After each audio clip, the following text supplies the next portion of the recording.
గబ్బెడ కానీ, కోడూరు కానీ, పాలకుర్తి కానీ, కోమడిగూడెం కానీ, మల్లంపల్లి, శివాజీనగర్, రఘునాథ్పల్లి అన్ని 30 ఊళ్ళలో మండలంలో మన సంఘాలను స్థాపించగలిగేది. ఎక్కడున్నాం?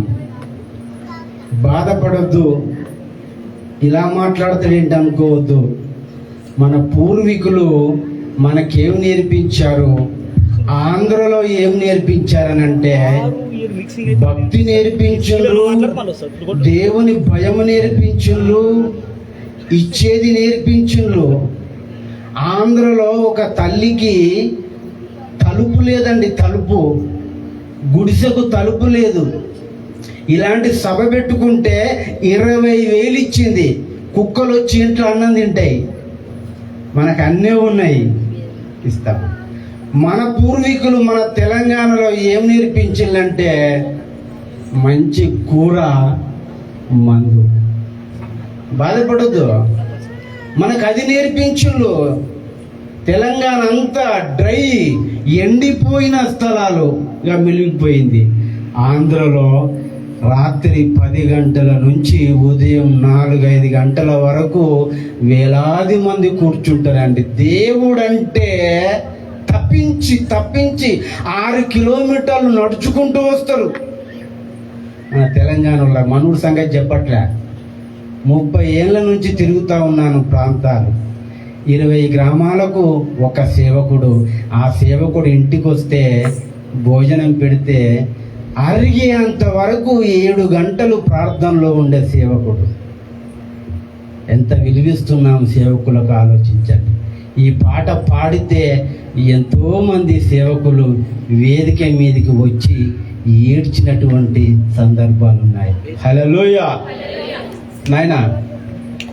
పాసిపోయిన బువ్వ, మాడిపోయిన గటుక, సలిగంజి పోసుకొని సంపాద మింగి సేవ చేసిండ్రు. పాసిపోయిన బువ్వ, మాడిపోయిన గటుక, సలిగంజి పోసుకొని సంపాద మింగి సేవ చేసిండ్రు. ఎట్లా ఉండేది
మీస